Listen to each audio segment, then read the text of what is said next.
کوئی چھوٹے سے ٹکڑے کے لیے کسی کو قتل کرتا ہے تو یہ کوئی سبب تو نہیں ہے۔ مطلب یہ کہ چھوٹی چھوٹی سی باتوں پہ قتل عام ہو جائے گا، نہ قاتل کو پتا ہوگا میں نے اس کو کیوں قتل کیا ہے، نہ مقتول کو پتا ہوگا میں کیوں قتل کیا گیا ہوں۔ اور اس ایک صورت یہ بھی ہے کہ دو آدمیوں کا جھگڑا ہے، دونوں آدمی اسلحہ لے کر آمنے سامنے کھڑے ہیں، وہ بھی مورچے میں ہے یہ بھی مورچے میں ہے، درمیان میں آنے والے بے گناہ افراد مارے جاتے ہیں، نہ مارنے والے کو پتہ ہے میں نے ان کو کیوں مارا، نہ مرنے والے کو پتہ ہے ہم کیوں قتل کیے گئے ہیں۔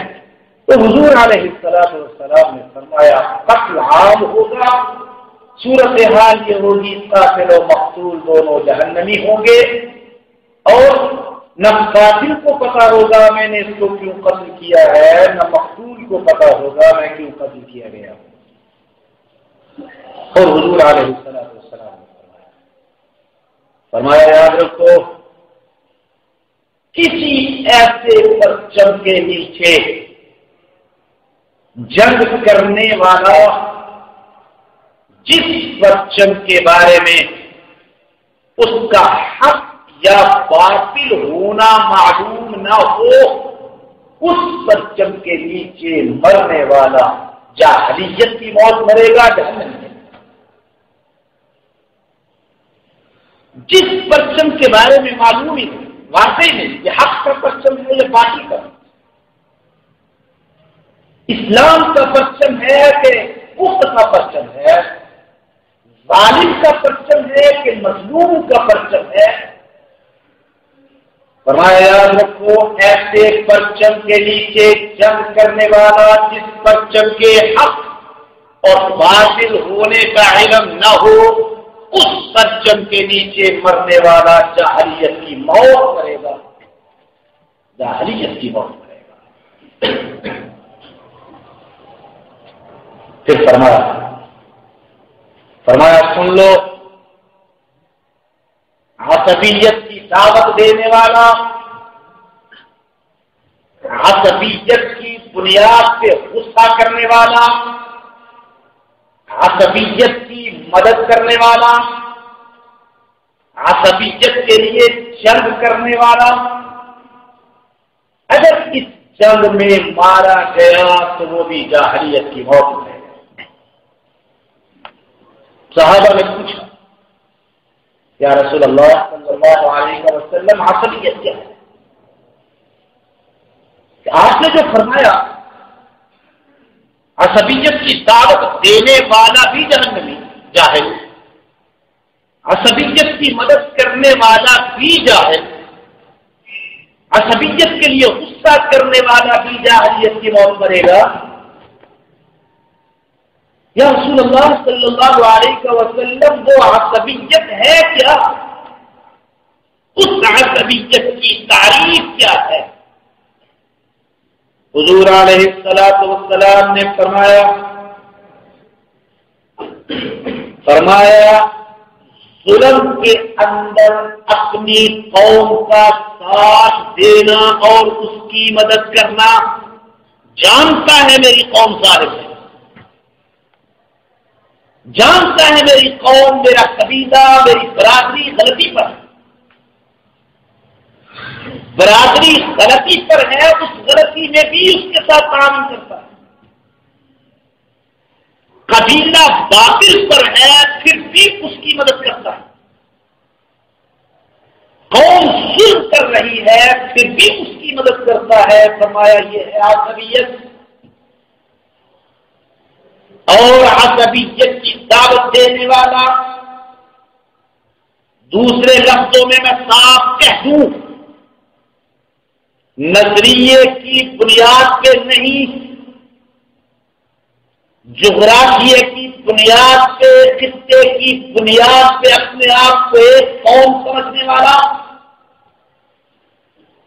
میں جب کہتا ہوں میں مسلمان ہوں تو اس کے اندر عصبیت نہیں ہے، لیکن میں جب کہتا ہوں میں پاکستانی ہوں تو اس کے اندر عصبیت موجود ہے.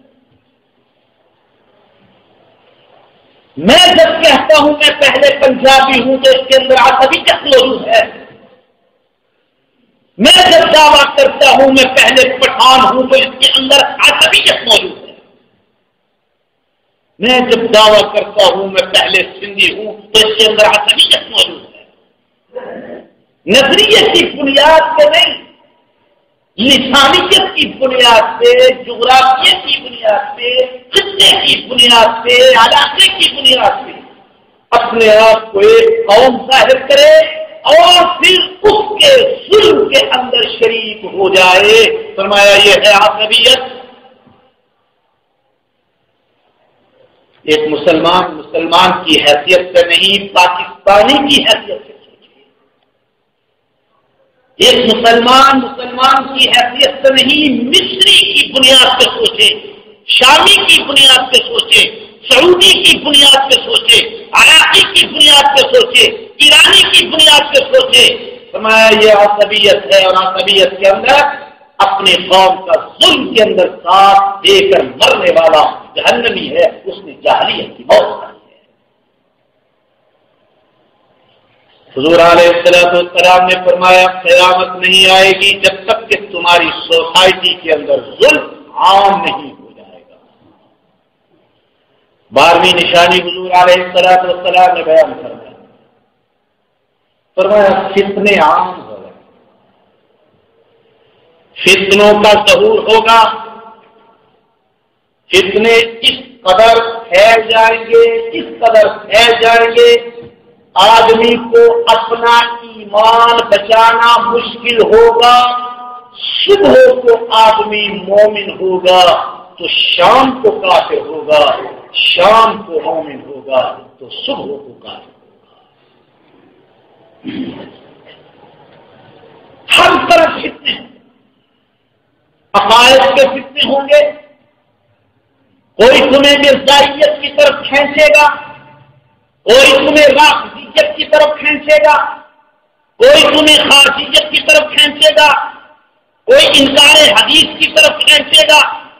فتنے عام ہو جائیں گے. نکلو گے گلی گلی کے اندر، محلے محلے کے اندر تمہیں فتنے نظر آئیں گے جو تمہارے عقائد کے اندر بگاڑ پیدا کرنے کی کوشش کریں گے.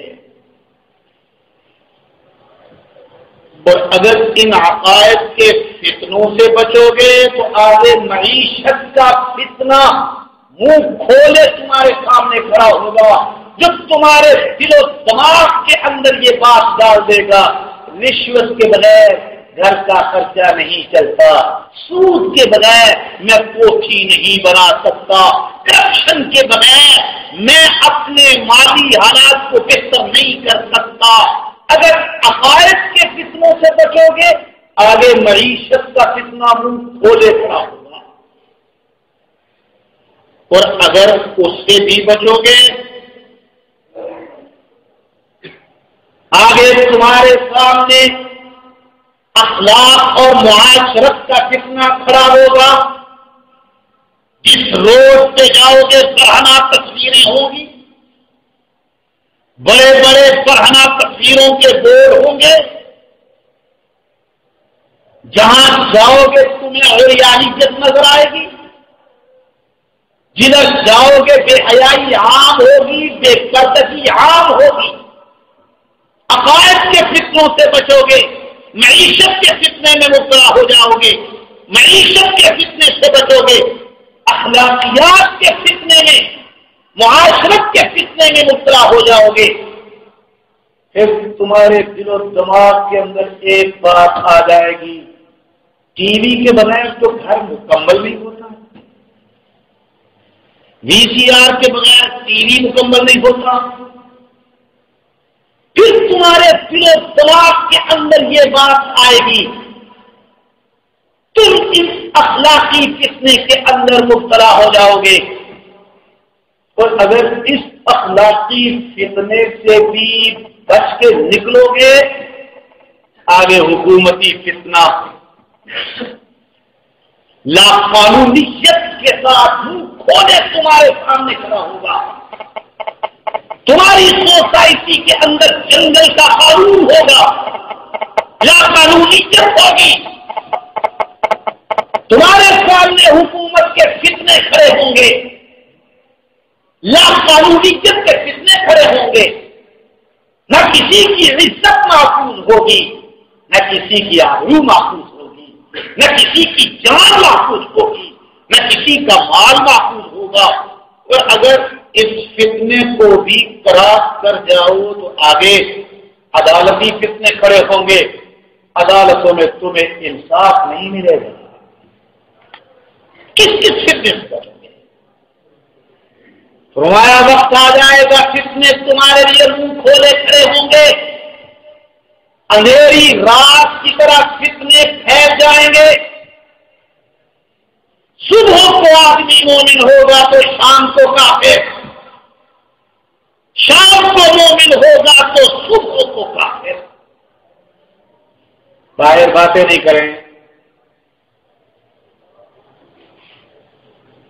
صبح کو آدمی مومن ہوگا تو شام کو کافر ہوگا, شام کو مومن ہوگا تو صبح کو کافر ہوگا. تمہارے لیے ان فتنوں سے بچنا بہت مشکل ہوگا. تمہاری سوسائٹی میں کرپشن کا فتنہ ہوگا. آپ جانتے ہیں بین الاقوامی رپورٹ کے مطابق آپ کے ملک کے اندر سالانہ کرپشن 5 ارب روپے کی ہوتی ہے. 5 ارب روپے کی سالانہ کرپشن. اور دنیا کے 168 ممالک میں سے ہمارے ملک کا کرپشن کے اندر نمبر 139 ہے. یعنی غالباً 28 یا 29 ممالک ہیں جو کرپشن میں ہم سے کم ہیں, ہم سے زیادہ ہیں. باقی تمام ممالک 138 ممالک کے اندر کرپشن ہمارے ملک سے کم ہوتی ہے. تم کرپشن کے فتنے میں مبتلا ہو. اور حیرت کی بات ہے, اگر یہ کرپشن عام آدمی کے اندر ہو تو پھر بھی سمجھا جا سکتا ہے.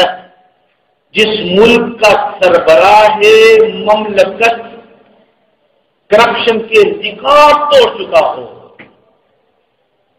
1 ارب 50 کروڑ روپے, 1 ارب 50 ارب روپے جس کے بیرون ممالک میں ہو, اور 22 ارب روپے جس کے ملک کے اندر ہو, یعنی 1 ارب 72 ارب روپے جس ملک کے سربراہ کے پساتے ہو. فرمایا حضور علیہ السلام نے تمہارے اندر فتنے عام ہو جائیں گے. ایک فتنے سے بچنے کی کوشش کرو گے, دوسرا سامنے آ جائے گا. اس سے بچنے کی کوشش کرو گے, تیسرا سامنے آ جائے گا. اس سے بچنے کی کوشش کرو گے, چوتھا آ جائے گا. حتیٰ کہ تمہارے ایمان ڈول جائیں گے, تمہارے ایمان کمزور ہو جائیں گے. شام کو تم مومن ہوگے تو صبح کو کافر ہوگے, صبح کو مومن ہوگے تو شام کو کافر ہوگے. اور آج مجھے فتنوں کے حوالے سے اپنے اس خطے کے اندر پیدا ہونے والے سب سے بڑے فتنے دہشت گردی پر بات کرنی ہے. جو اس خطے کا سب سے بڑا فتنہ ہے, دہشت گردی کا فتنہ, ہمارے خطے کا سب سے بڑا فتنہ. سب سے پہلی بات تو یہ ہے, پوری دنیا کے اندر یہ ڈھنڈورا پیٹا جا رہا ہے, پوری دنیا کے اندر یہ شور مچایا جا رہا ہے, پوری دنیا کے اندر پراپیگنڈا کیا جا رہا ہے. ایشیائی ممالک کے اندر دہشت گردی پھیل گئی. اقوام متحدہ کہہ رہا ہے پاکستان کے اندر دہشت گردی, ایشیائی ممالک کے اندر دہشت گردی. سلامتی کونسل کہتی ہے ایشیائی ممالک کے اندر دہشت گردی پھیل گئی. امریکہ کہہ رہا ہے ایشیائی ممالک کے اندر دہشت گردی پھیل گئی اور پوری دنیا دہشت گردی کی لپیٹ میں ہے. لیکن آپ حیران ہوں گے، اقوام متحدہ سمیت آج تک اس وقت تک دنیا کا کوئی ملک اور کوئی ادارہ دہشت گردی کی تعریف نہیں کر سکا. دہشت گردی ہے کیا؟ مسلمان غافل ہے کہ اسلام دشمن قوتیں دہشت گردی کے نام پہ تمہاری جہاد کی تعلیم کو مجروح کرنا چاہتے ہیں. ہم مسلمان جہاد اور دہشت گردی میں فرق کرتے ہیں. جہاد اسلامی تعلیم ہے، اسلامی تعلیمات کی حفاظت کا ذریعہ ہے. اس دنیا کے اندر اللہ کے قانون کو نافذ کرنے کا، لانے کا ذریعہ ہے. جہاد ہے.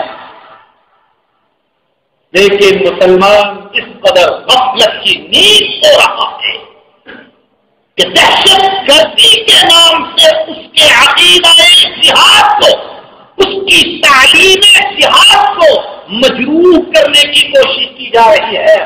کبھی کہتے ہیں جی ہمارے نزدیک تو نماز پڑھنے والا بھی دہشت گرد ہے، کبھی کہتے ہیں کہ داڑھی رکھنے والا بھی دہشت گرد ہے، کبھی کہتے ہیں اسلامی کلچر کو پوری طرح اپنانے والا بھی دہشت گرد ہے.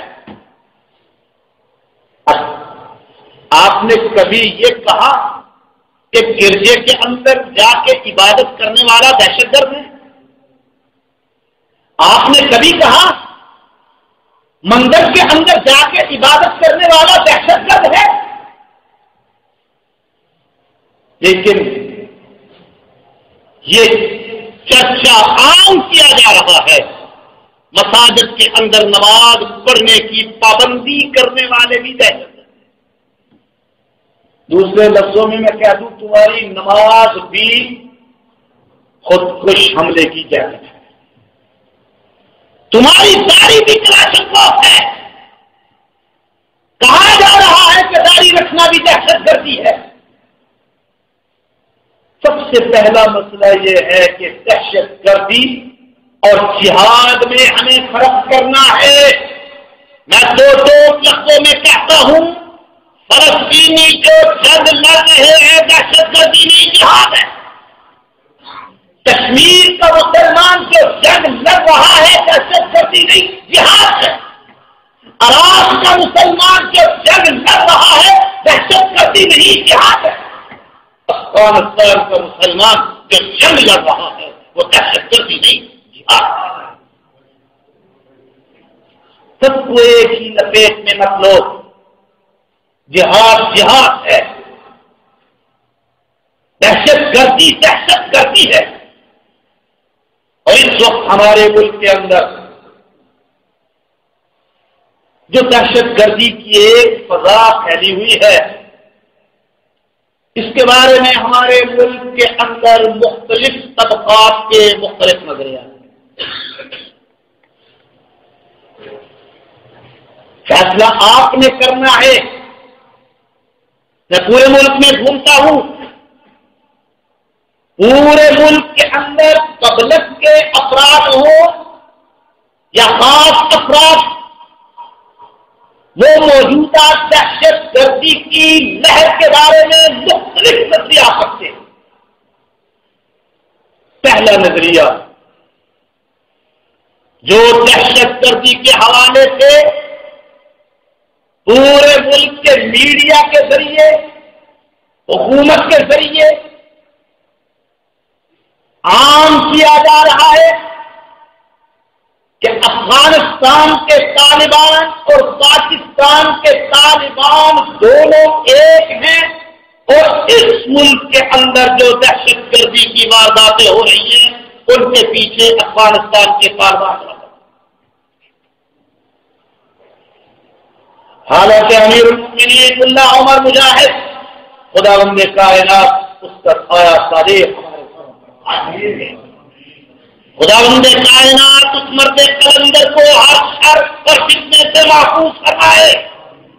بار بار اعلان کر چکے ہیں کہ پاکستان کے اندر ہونے والی فوج پر ہو، ہاسپٹلوں میں ہو، سکولوں میں ہو، کالجوں میں ہو، بازاروں میں ہو، مارکیٹوں میں ہو، پبلک میں ہو، پولیس میں ہو، کسی کاروائی کے اندر ہم حصے دار نہیں ہیں، نہ ہم اس کو صحیح سمجھتے ہیں. ملا عمر مجاہد اس بات کی تردید کر چکے ہیں کہ پاکستان کے اندر افغان طالبان ہو سکتے ہیں. یہ وہ امریکی لابی ہے. میں تو لفظوں میں کہتا ہوں کہ جس کی زبان سے تم یہ سنو اس ملک کے اندر دہشت گردی کے پیچھے افغان طالبان مربوط ہیں، میں دو لفظوں میں کہتا ہوں وہ پاکستانی شہری کی زبان میں نہیں بلکہ وائٹ ہاؤس کی زبان میں بات کر رہا ہے. وہ امریکہ کی زبان میں بات کر رہا ہے. وہ امریکہ کا پٹھو ہے. وہ امریکہ کا وظیفہ خور ہے. وہ امریکہ کا تنخواہ ہے. افغانستان کے طالبان آج بھی ہمارے سراخوں کے ہیں. ان کی عظمت آج بھی ہمارے دل کے اندر وہی ہے جو اس وقت تھی جب وہ کابل کے اقتدار پر تھے. ایک ذرہ برابر ان کی عظمت کے بارے میں ہمارے دلوں کے اندر کوئی کمی نہیں آئی اور انشاءاللہ آئے گی. ایک موقف کہ افغانستان کے طالبان اور پاکستان کے طالبان دونوں ایک ہیں اور ان دہشت گردی کی کارروائیوں کے پیچھے افغان طالبان ہیں. یہ پراپیگنڈا کن کا ہے؟ امریکہ کا، امریکہ کے پٹھوؤں کا، امریکہ کے غلاموں کا، امریکہ کے جوتے چاٹنے والوں کا، امریکہ سے تنخواہیں وصول کرنے والوں کا، امریکہ سے وظیفے لینے والوں کا. یہ کسی مسلمان کا نظریہ نہیں ہے، یہ صرف امریکہ اور اس کے حوالیوں کا نظریہ ہے. دوسرا نقطۂ نظر جو اس ملک کے اندر موجود ہے، یہ کارروائیاں افغان اور پاکستان طالبان دونوں کی ہیں، لیکن دونوں صحیح ہیں کیونکہ وہ اسلام کی جنگ لڑ رہے ہیں. ذرا بات کی طرف توجہ دیجیے. اس ملک کے اندر ایک جذباتی حلقہ ایسا بھی موجود ہے جو یہ سمجھتے ہیں کہ پاکستان اور افغان طالبان پاکستان کے اندر جو کچھ کر رہے ہیں وہ اسلام کے لیے کر رہے ہیں.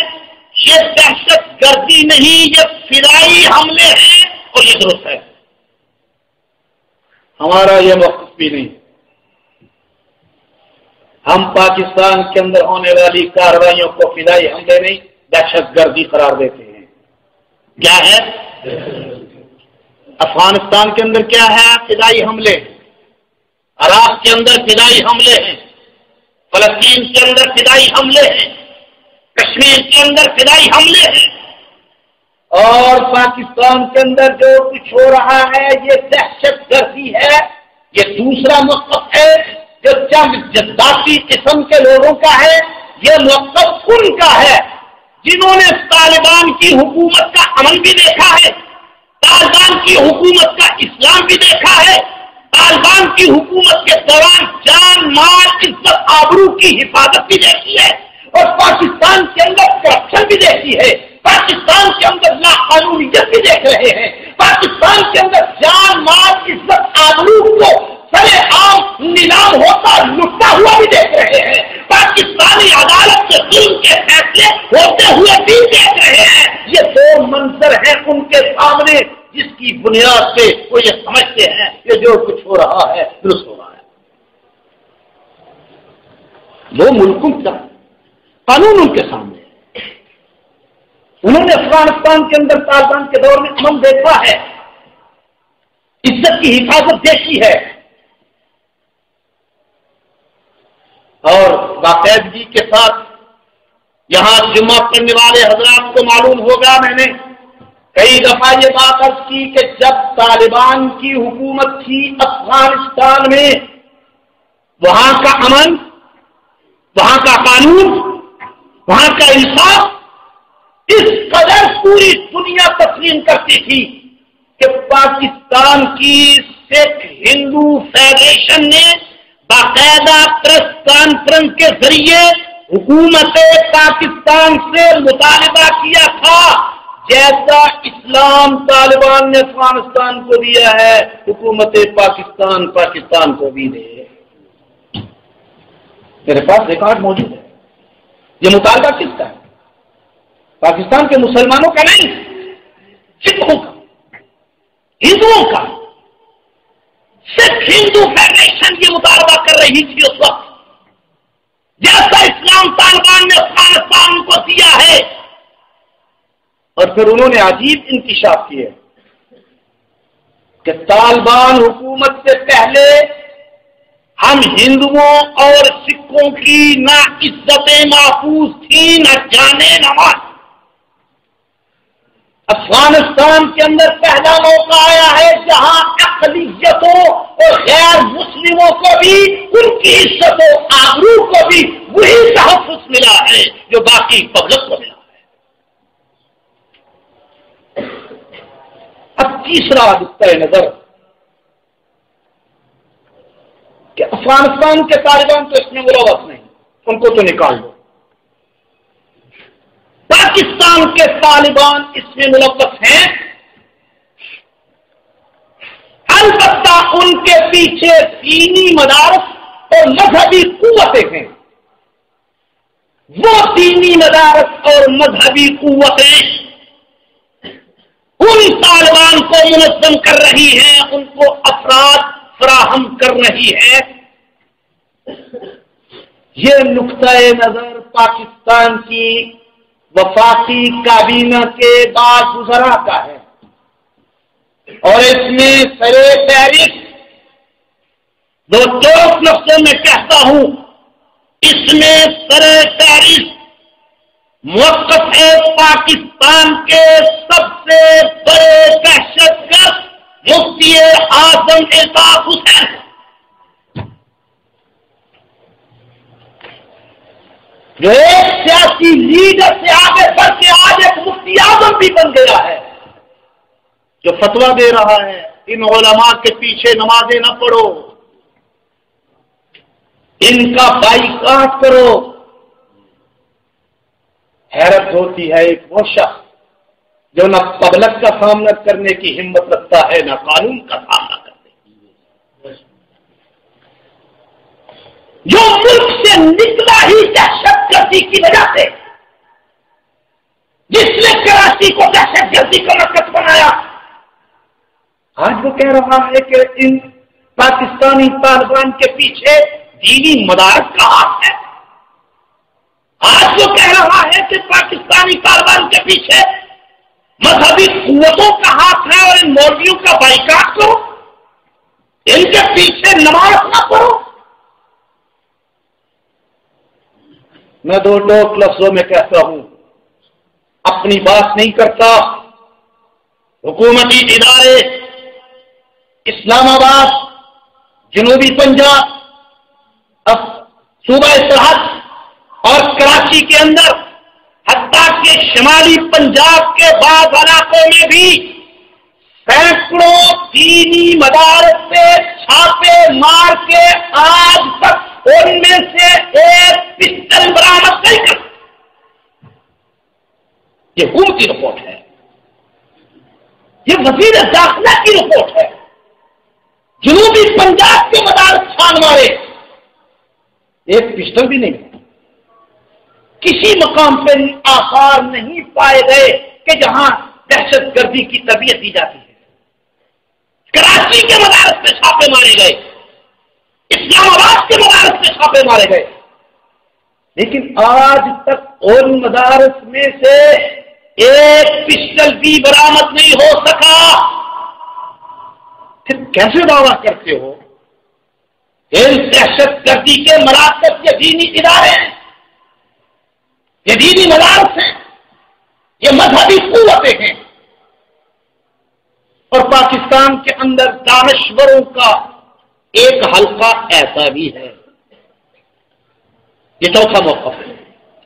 پاکستان کے دانشوروں کا ایک حلقہ ایسا بھی ہے جن کا دعویٰ یہ ہے کہ ہیں یہ پاکستانی طالبان، لیکن ان کے پیچھے نہ دینی مدارس ہیں نہ مذہبی قوتیں ہیں، بلکہ ان کے پیچھے 62 سال کی وہ محرومیاں ہیں، ان کو ان کے حقوق سے محروم رکھا گیا، ان کو ان کے حقوق نہیں دیے گئے۔ انگریز کے دور میں ان کے پاس اسلامی عدالتیں تھی، وہ ان سے چھینی گئی۔ انگریز کے دور میں ان کے پاس نظام عدل تھا، وہ ان سے چھینا گیا۔ ان کے مذہبی حقوق کو پامال کیا گیا۔ یہ دینی مدارس کی تربیت نہیں، یہ مذہبی قوتوں کی تربیت نہیں، وہ محرومیاں ہیں جن محرومیوں نے ان کو حکومت کے مقابلے میں کھڑا کر دیا ہے۔ اس حکومت کے مقابلے میں جس حکومت نے ان کو ان کے حقوق سے محروم کر رکھا ہے، ان سے نظام عمل چھین لیا، ان سے ان کا قانون چھین لیا، ان سے ان کا کلچر چھین لیا، ان سے ان کی تحقیق چھین لی۔ پاکستان کے اندر دانشوروں کا ایک طبقہ ایسا بھی ہے جو یہ سمجھتا ہے غلط ہے پاکستانی طالبان، لیکن ان کے پیچھے مذہبی قوتیں نہیں، دینی جماعتیں نہیں، دینی ادارے نہیں، بلکہ ان کے پیچھے وہ محرومیاں ہیں جو 62 سال سے ان کا پیچھا نہیں چھوڑ رہی۔ اور پانچواں موقف یہ ہے کہ پاکستانی طالبان ہیں، لیکن یہ جو کاروائیاں کر رہے ہیں یہ امریکی ڈرون حملوں کا رد عمل ہے۔ کیا ہے؟ اونچی آواز سے، آج بات شاید بہت لمبی ہو جائے، آج اطمینان سے بیٹھیے گا ذرا۔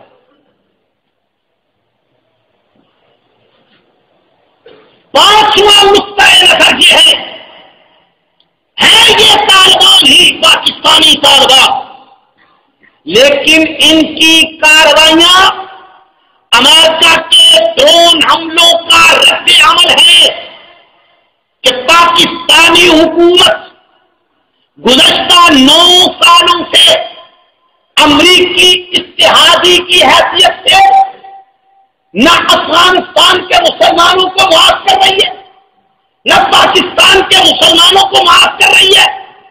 امریکہ کے اتحادیوں کی فرنٹ لائن پر پاکستانی حکومت جو کردار ادا کر رہی ہے، جس سے افغانستان کو بھی نقصان پہنچا، جس سے پاکستان کو بھی نقصان پہنچا، یہ کارروائی ان ڈرون حملوں کا رد عمل ہے۔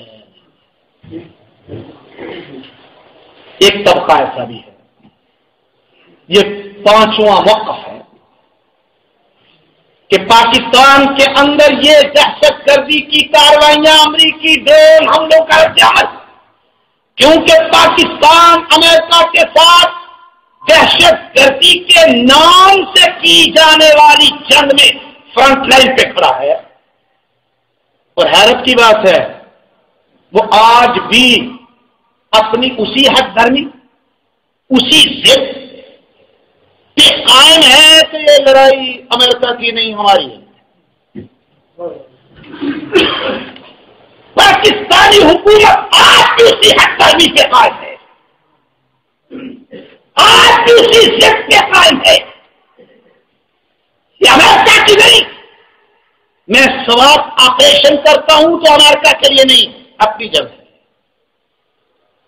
32 لاکھ افراد کو سوات سے ان کے علاقوں سے نکال کے مہاجر بنا کے کیمپوں میں لا کے بٹھا کے یہ نہیں جاتے۔ جنوبی وزیرستان اور شمالی وزیرستان کے اندر لاکھوں افراد کو گھروں سے نکال کر کیمپوں میں لا کے بٹھا دینا، یہ یہ میری بات ہے. یہ پانچواں نقطۂ نظر ہے یہ جنگ طالبان کی، لیکن اس کے پیچھے امریکہ کے ڈرون حملے ہیں. یہ ان ڈرون حملوں کا رد عمل ہے. اور چھٹا نقطۂ نظر، اس کو ذرا بڑی توجہ سے سنیے گا. یہی میرا نقطۂ نظر ہے، یہی علماء کا نقطۂ نظر ہے. ہم ایک لمحے کے لیے بھی تسلیم کرنے کے لیے تیار نہیں ہیں کہ پاکستان کے اندر تحریک طالبان کے نام سے کوئی مستقل تنظیم موجود ہے. یہ ایک فرضی تنظیم ہے جس کا ایک عہدہ پبلک کے سامنے کھڑا کیا گیا ہے. چند افراد کے نام سے، پہلے بیت اللہ محفوظ تھا، اب حکیم اللہ محسود ہے. پاکستان کے اندر تحریک طالبان پاکستان کے نام سے کوئی تنظیم موجود نہیں ہے. یہ ساری اس تحریک کی آڑ میں، اس نام کے آڑ میں بین الاقوامی ایجنسیوں کی کارروائی ہے. اس کے پیچھے امریکی ایجنسیاں، اس کے پیچھے انڈین ایجنسیاں، اس کے پیچھے اسرائیلی ایجنسیاں. اور یہ بات میں نہیں کر رہا ہوں، میں جو بات کروں گا انشاءاللہ العزیز پوری ذمہ داری سے کروں گا. سب سے پہلی بات، ہمارے وزیر داخلہ جناب رحمان ملک گزشتہ ایک ہفتے سے حکومت سے یہ مطالبہ کر رہے ہیں، حکومت فوری طور پر ان کیمرہ اجلاس طلب کرے. میں اس ان کیمرہ اجلاس کے اندر ان دہشت گردی کے واقعات میں انڈین ایجنسیوں کے ملوث ہونے کے ثبوت فراہم کروں گا. میری بات سمجھ آ رہی ہے؟ یہ کس کا بیان ہے؟ پاکستان کے وزیر داخلہ رحمان ملک گزشتہ ایک ہفتے سے یہ مسلسل مطالبہ کر رہے ہیں. یہ پریس میں آ چکا ہے، ان کیمرہ اجلاس بلایا جائے. کہ اس ان کیمرہ اجلاس کے اندر انڈین ایجنسیوں کے پاکستان کے اندر دہشت گردی کے واقعات میں ملوث ہونے کے ثبوت فراہم کروں گا. نمبر 2، پاکستانی وزیر داخلہ میڈیا پر اس بات کا اعتراف بھی کر چکے ہیں کہ جو دہشت گرد ہم نے وزیرستان اور سوات میں پکڑے ہیں، ان دہشت گردوں سے جو اسلحہ برآمد ہوا ہے وہ امریکی اور نیٹو اسلحہ. کیا اسلحہ؟ کون سا اسلحہ؟ نیٹو فورسز کا اسلحہ، امریکہ کا اسلحہ. میں آپ سے پوچھتا ہوں، امریکہ کیا طالبان کو اسلحہ دے گا؟ نیٹو کیا طالبان کو اسلحہ دے گا؟ آپ کا وزیر داخلہ یہ تسلیم کر چکا ہے ان سے امریکی اسلحہ برآمد ہوا ہے، ان سے نیٹو کا اسلحہ برآمد ہوا ہے، اور ان کے لیے اسلحے کی سپلائی کا راستہ بھی صرف ایک ہی ہے. افغانستان کے سوا ان کو کہیں سے اسلحہ نہیں مل سکتا. ایک طرف چائنا ہے، ایک طرف پاکستان آرمی ہے، پیچھے افغانستان ہے. میں پوچھتا ہوں، اس تین طاقتوں کے اندر گھرے ہوئے دشمن سے جو اسلحہ برآمد ہو رہا ہے، امریکی اور نیٹو اسلحہ، اس کے اندر کون ملوث ہو سکتا ہے؟ تیسری بات،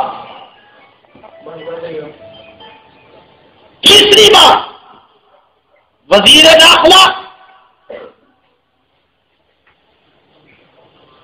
اس بات کو بھی تسلیم کر چکے ہیں کہ ان دہشت گردوں کو اصلے کی سپلائی اور فراہمی کا راستہ صرف اور صرف افغانستان ہے اور کوئی راستہ نہیں. چوتھی بات، آپ حضرات نے پہلے بھی کئی دفعہ سنا، سوات آپریشن کے دوران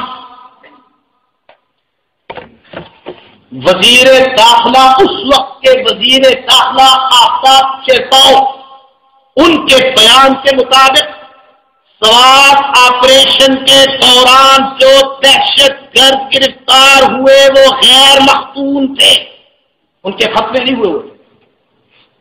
کیا کوئی مسلمان ایسا ہو سکتا ہے؟ ابھی اس سے بھی خوفناک باتیں آگے آئیں گی. وہ اس بات کو تسلیم کر چکے ہیں سوات آپریشن کے دوران جو دہشت گرد پکڑے گئے وہ غیر مختون تھے. اور پانچویں بات، آپ پریس میں یہ پڑھ چکے ہوں گے، امریکی سیکورٹی ایجنسی سفارت خانے کی حفاظت کے لیے انہوں نے امریکہ سے جو اپنی سیکورٹی ایجنسی بلائی تھی، ان کے لیے ایک لائسنس ہوتا ہے. کوئی بھی کسی بھی ملک کا سفارت خانہ اپنی سیکورٹی بلانا چاہے، اس کے لیے باقاعدہ ایک پرمٹ ہوتا ہے، لائسنس ہوتا ہے. اس لائسنس اور پرمٹ کے اندر ان کے لیے مدت متعین ہوتی ہے. یہ سیکورٹی 3 سال رہ سکتی ہے، یہ سیکورٹی 4 سال رہ سکتی ہے، یہ سیکورٹی 5 سال رہ سکتی ہے. لیکن امریکی سیکورٹی ایجنسی کی مدت، لائسنس کی، پرمٹ کی مدت ختم ہوئے 9 ماہ بیت چکے ہیں. اب بھی وہ ایجنسی موجود ہے اور وہ کیا کر رہی ہے؟ اس کا دعویٰ یہ ہے کہ ہم پاکستانی پولیس کو دہشت گردی کا مقابلہ کرنے کی تربیت دے رہے ہیں.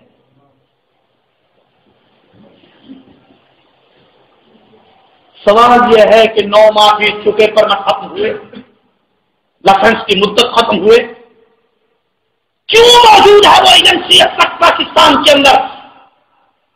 اور کیا پاکستانی پولیس کو پاکستانی فوج تربیت نہیں دے سکتی کہ امریکی ایجنسیوں کو بلایا گیا؟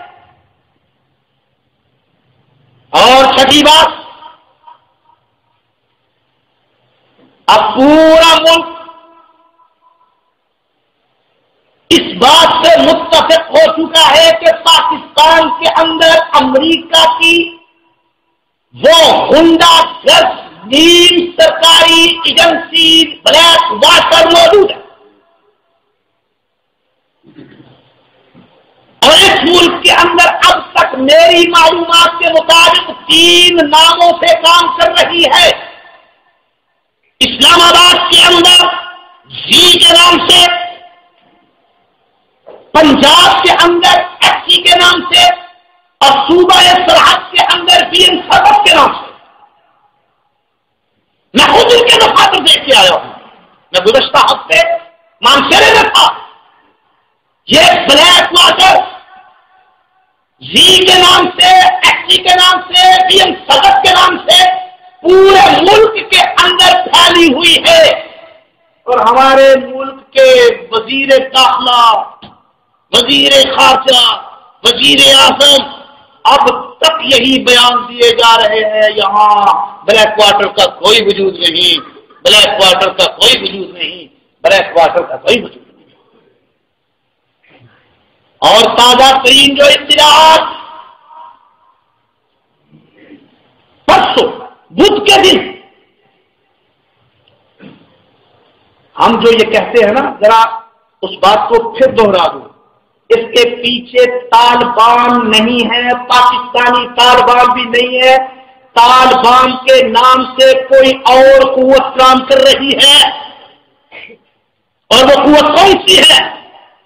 اب تو آپ کا پریس اور میڈیا تسلیم کر چکا ہے. پرسوں لاہور کے اندر 3 گاڑیاں پکڑی گئی. ان 3 گاڑیوں کے اندر لمبی لمبی داڑھیوں والے، پگڑیوں والے، لمبے لمبے کرتوں والے مسلح افراد موجود تھے.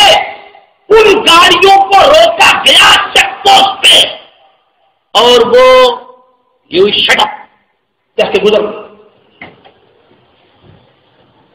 چیک پوسٹ پر نہیں رکے، نکل گئے. انہوں نے وائرلیس کے ذریعے اگلی چیک پوسٹ کو اطلاع دی، انہوں نے روکا. ذرا حلیہ پھر دوہرا لیجیے. لمبی لمبی داڑیاں، سر پہ لمبا کرتا، روکا. اور وہ 2 زبانیں بولتے تھے، پشتو اور عربی. کتنی زبانیں؟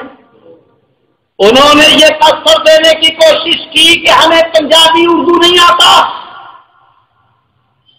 وہ پشتو میں بات کرتے تھے یا عربی میں. لیکن جب چیک پوسٹ پہ ان کی تلاشی لی گئی تو ان کی جیبوں سے امریکی سفارت خانے کے کارڈ برآمد ہو گئے. یہ پرسوں کی بات ہے. اب میں پوچھتا ہوں ان لوگوں سے جو صرف گاڑیاں دیکھ کے کہتے ہیں یہ طالبان کی کارروائی ہے، جو پگڑیاں دیکھ کے کہہ دیتے ہیں یہ طالبان کی کارروائی ہے. اب تو آپ کا میڈیا تسلیم کر چکا ہے، وہ لوگ برآمد ہو چکے ہیں. داڑھیوں والے بھی، پگڑیوں والے بھی، عربی بولنے والے بھی، پشتو بولنے والے بھی، اور جیب کے اندر کارڈ امریکی سفارت خانے کا. کیا یہ حقائق ہمیں یہ سوچنے پر مجبور نہیں کرتے کہ ان دہشت گردی کے واقعات کے پیچھے طالبان نہیں بلکہ امریکہ خود ملوث ہے، امریکہ کی بلیک واٹر ملوث ہے؟ اور ایک اور بات آپ حضرات نے اخبارات میں پڑھا ہوگا، پرسوں سرگودے کے اندر 5 امریکی گرفتار ہوئے. کتنے؟ ذرا اونچی آواز سے. 5 امریکی پکڑے گئے. میں آفرین کہتا ہوں امریکہ کو اور لعنت بھیجتا ہوں اپنوں پر. 5 افراد ان کے سرگودے میں پکڑے گئے. ان کی وزارت خارجہ بھی حرکت میں آئی، ان کا سفارت خانہ بھی حرکت میں آیا، ان کی FBI ایجنسی بھی حرکت میں آئی. ہلیری کلنٹن نے وہاں بیٹھ کے بیان دیا یہ ہمارے باشندے ہیں، ان پر سختی نہ کی جائے. امریکی ایجنسیاں خود انکوائری کریے سرگودے پہنچ گئی. امریکی سفارت خانہ حرکت میں آ گیا. ایک طرف امریکہ کا کردار ہے، 5 افراد میرے ملک کے اندر دہشت گردی کے سامان کے ساتھ پکڑے گئے. امریکی وزارت خارجہ حرکت میں آئی، امریکی سفارت خانہ حرکت میں آیا، امریکی ایجنسیاں حرکت میں آئی. اور دوسری طرف میرے ملک کا سابق وزیر داخلہ آفتاب شیرپاؤ اس بات کا اعتراض کرتا ہے ہم نے 4000 پاکستانیوں کو گرفتار کیا تھا، ان میں سے 2000 امریکہ کے حوالے کیے تھے.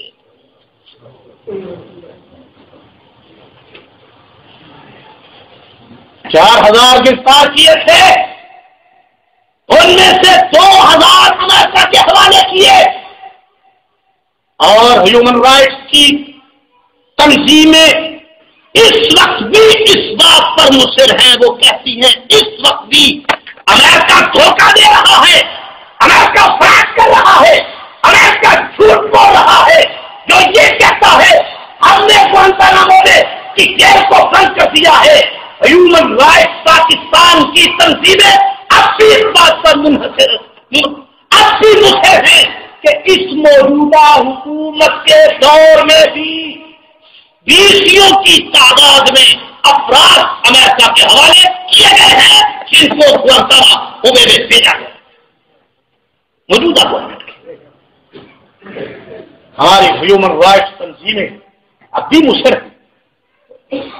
اس موجودہ حکومت کے دور میں بھی افراد پکڑے گئے ہیں, ان کو امریکہ کے حوالے کیا گیا ہے. اور صرف یہ نہیں بلکہ آپ کا میڈیا تسلیم کر چکا ہے اس موجودہ حکومت کے دور میں صرف پاکستانی ایجنسیاں نہیں, خود امریکی ایجنسیوں نے کارروائی کر کے تقریباً 20 سے زائد افراد کو خود گرفتار کیا.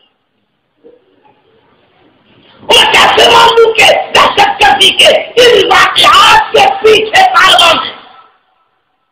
اور پھر ایک اور انکشاف, بلیک واٹر کا چیف ایگزیکٹو وہ آئرس اس نے اپنے بیان میں صاف کہا ہے اسلام آباد کے میرٹ ہوٹل سے جب حملہ ہوا, حملے سے 1 گھنٹہ پہلے میں وہاں موجود تھا. یہ بیان کون دے رہا ہے؟ بلیک واٹر کا چیف ایگزیکٹو وائرس پرنس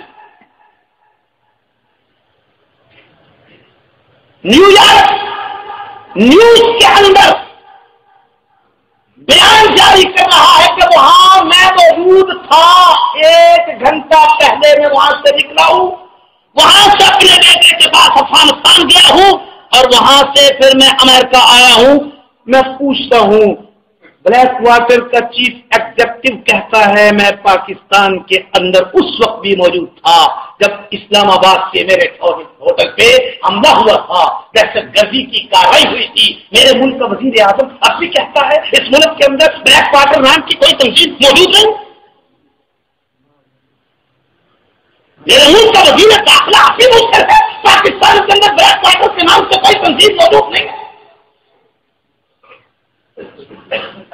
اور پھر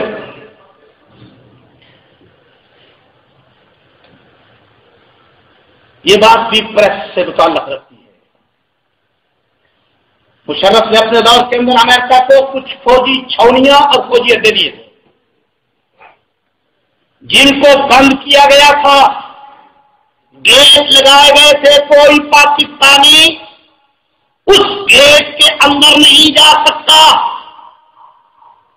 بلوچستان کے اندر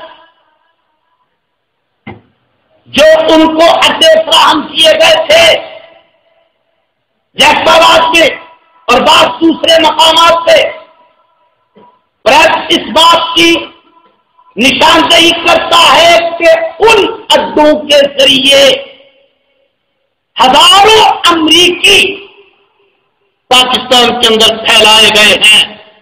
اب اگر پاکستان کا وزیر داخلہ یہ کہتا ہے یہاں بلیک واٹر کا چیف ایگزیکٹو نہیں آیا, اسے کیسے پتا چلے گا؟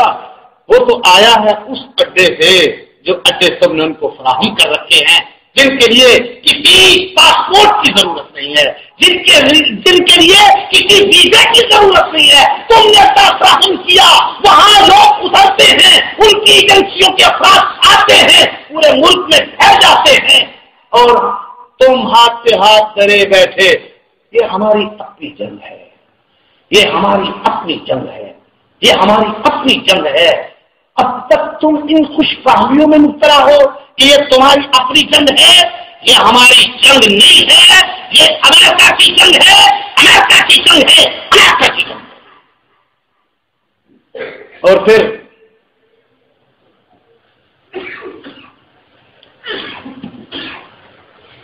امریکی اخبارات نے CIA کی ایک رپورٹ شائع کی جس میں 2 انکشاف بڑے عجیب کیے گئے ہیں. سب سے پہلا انکشاف کہ پاکستان کے اندر ڈرون حملوں کو کلیئر کرنے والے اور ان کے اندر معاونت کرنے والی ہماری بلیک واٹر CIA کی رپورٹ نیو یارک کے اخبارات میں یہ بات اور اب پاکستان کے پریس میں بھی آ گئی ہے, پاکستان کے میڈیا پر بھی آ گئی ہے. کہ پاکستان کے اندر ڈرون حملوں کی رہنمائی کرنے والے، معاونت کرنے والے بلیک واٹر ہیں، اور دوسرا انکشاف کہ ہم نے CIA نے دبئی کے اندر ڈاکٹر عبد القدیر کو قتل کرنے کی کوشش کی تھی، لیکن وہ ہمارے حملہ کرنے سے کچھ دیر پہلے وہاں سے نکل گئے۔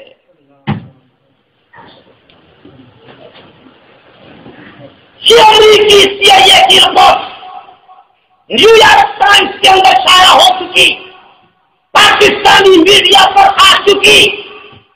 ہم نے ڈاکٹر عبد القدیر کو قتل کرنے کی دبئی میں کوشش کی تھی،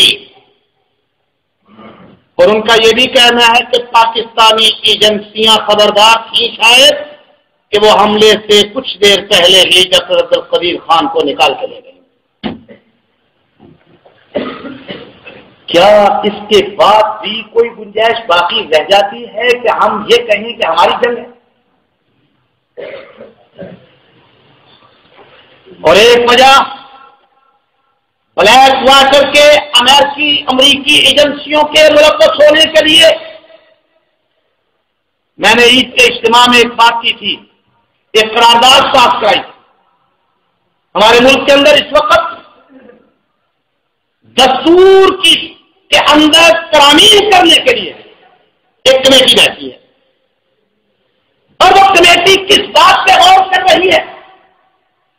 اس دستور سے اسلامی دفعات کو کیسے نکالا جا سکتا ہے؟ اس ملک کے اندر کچھ سیکولر ناظرین کا مطالبہ ہے دستور پاکستان کا نام تبدیل کیا جائے۔ پاکستان کا دستوری نام کیا ہے؟ اسلامی جمہوریہ پاکستان۔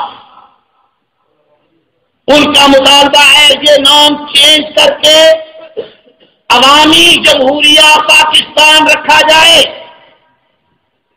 نمبر 2، دستور کے اندر موجود ہے اسلام پاکستان کا مملکتی مذہب ہے۔ ان کا مطالبہ ہے یہ شرک ختم کی جائے۔ نمبر 3، دستور کے اندر قرارداد مقاصد موجود ہے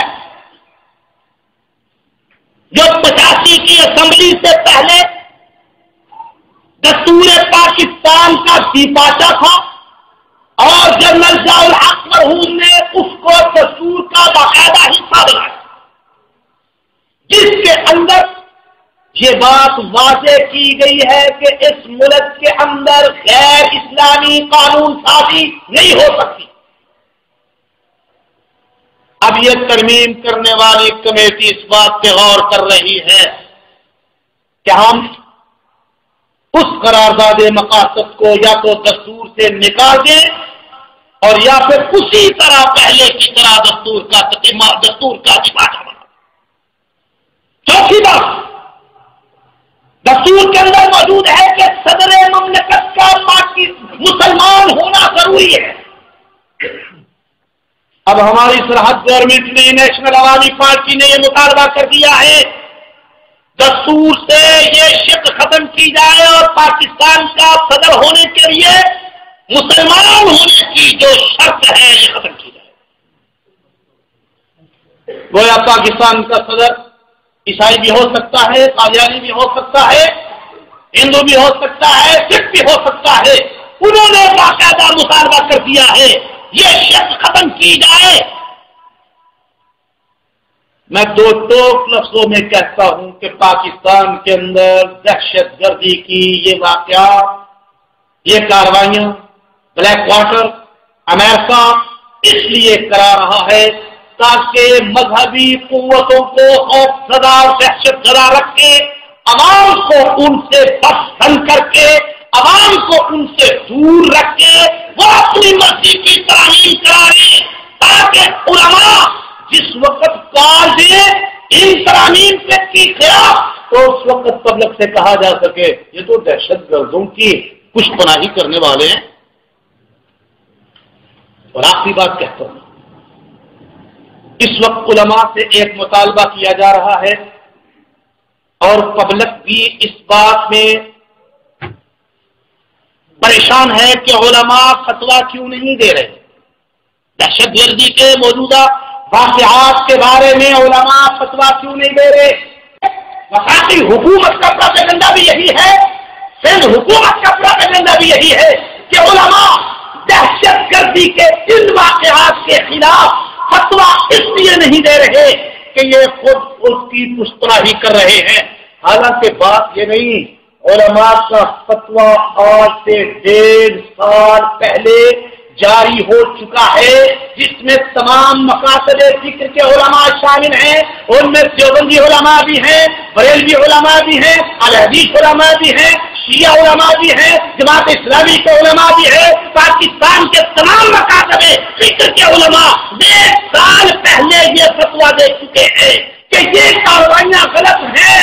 لیکن ان کاروائیوں کو اس وقت تک ختم نہیں کیا جا سکتا جب تک امریکہ کے ڈرون حملے اور پاکستان کے اندرونی معاملات میں امریکہ کی مداخلت کو ختم نہیں کیا جائے. اب گورنمنٹ چاہتی کیا ہے؟ مولوی فتویٰ دیں لیکن اس میں بلیک واٹر کا تذکرہ نہ آئے.